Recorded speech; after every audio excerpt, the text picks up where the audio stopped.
रेसिपीमध्ये तुमचं खूप खूप खूप मनापासून स्वागत। जरासुद्धा गॅसचा वापर न करता आज मस्त एकदम चमचमीत छोलेची भाजी कशी करायची ते बघणार आहोत। आता तुम्ही म्हणाल गॅसचा वापर न करता भाजी शिजायची कशी, तेच तर या व्हिडिओमध्ये तुम्हाला मी दाखवणार आहे। चला मग जास्तीचा वेळ न दवडता आपण लगेच रेसिपीला सुरुवात करूया। गॅस संपला आहे, गॅस कधी नोंदवायचा, कधी येणार असं अजिबात टेन्शन न घेता अहोने आणलेला आहे मस्त इलेक्ट्रॉनिक कुकर। हा इलेक्ट्रॉनिक कुकर वापरणं अगदी सोपं आहे। याच्यामध्ये एक इन्स्टंट पॉट आहे आणि यामध्ये सगळे फीचर यामध्ये दिलेलेच आहेत। तुम्ही इथे बघू शकताय बघा।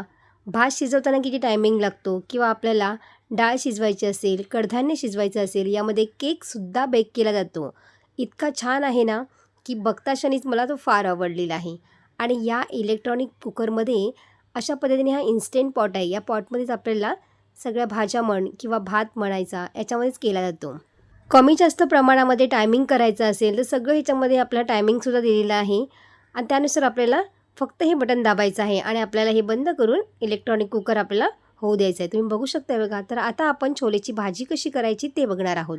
आपल्याला जे पण शिजवायचं आहे ना ते ह्या इन्स्टंट पॉटमध्ये घालूनच आपल्याला सगळं साहित्य घालून शिजवायचं आहे। तर इथे मी रात्रभर भिजवलेले छोले घातलेले आहेत आणि त्यामध्येच आपल्याला आता हा कांदा घालायचा आहे।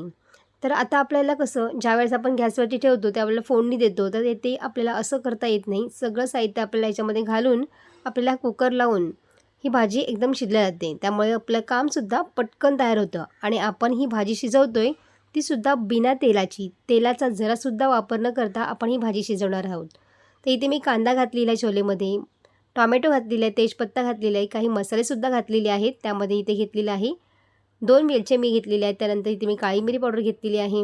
त्याचबरोबर आपल्याला दालचिनीचा एक तुकडा घ्यायचा आहे। 1 चमचा छोले मसाला, 1 चमचा लाल तिखट मसाला घातलेला आहे। थोडासा गरम मसालासुद्धा याच्यामध्ये घालायचा आहे, चवीनुसार मीठ घालायचं आहे आणि आपल्याला आता याच्यामध्ये थोडंसं पाणी घालायचं आहे। आणि आता यामध्ये आपण कडधान्य ज्यावेळेस शिजवतो ना त्यावेळेस आपल्याला थोडंसंच पाणी घालायचं आहे, अगदी जास्तसुद्धा पाणी घालायचं नाही आहे। हे पाणी अजिबात आटलं जात नाही। आपण जसं गॅसवरती ठेवताना भरपूर पाणी घालतो ना त्या पद्धतीने आपल्याला हे अजिबात ठेवायचं नाही आहे।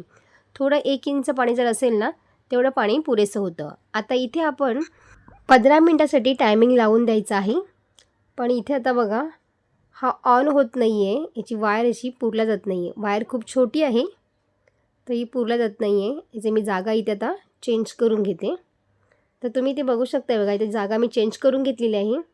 त्याची जी वायर आहे ना ती खूप छोटी आहे त्यामुळे आपल्याला ही बोर्डपर्यंत पोचल्या गेली नाही। त्यामुळे इथे मी काढलेलं आहे आणि दुसऱ्या ठिकाणी ते मी लावलेलं आहे। तर तुम्ही इथे बघू शकता मी स्टार्ट केलेलं आहे, जे ऑफ असतं ते बटन स्टार्ट केलेलं आहे। कडधान्यावरती मी क्लिक केलेलं आहे बटन। त्यानंतर आपल्याला 15 मिनटं हा टायमिंग सेट करून घेतलेला आहे आणि स्टार्ट बटन दाबलेलं आहे। आता प्रोसेस सुरू झालेली आहे। 15 मिनटानंतर मी तुम्हाला दाखवते। आता इथे 15 मिनटं झालेली आहे।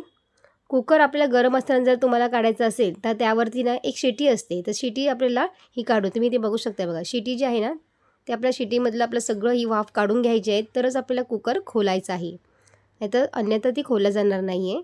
शिटी करूनच आपल्याला ही वाफ काढून घ्यायची आहे, नंतरच आपल्याला कुकर हा खोलायचा आहे। तर तुम्ही ते बघू शकता बघा, तेलाचा जरासुद्धा वापर आपण इथे केलेला नाही आहे आणि मस्तपैकी आपले हे छोले छान शिजल्या गेलेले आहेत। तेल न वापरता, वाटण न करता मस्त एकदम चमचमीत आपले छोले इथे खाण्यासाठी तयार झालेले आहेत। आणि तुम्हाला सुद्धा असा इलेक्ट्रॉनिक कुकर जर घ्यायचा असेल ना तुम्ही नक्कीच घेऊ शकता। खूप छान आहे आणि झटपटसुद्धा आपले हे पदार्थ ना तयार होतात। जेवण शिजवायचं आहे आणि गॅस संपलेला आहे असं अजिबात टेन्शन राहणार नाही।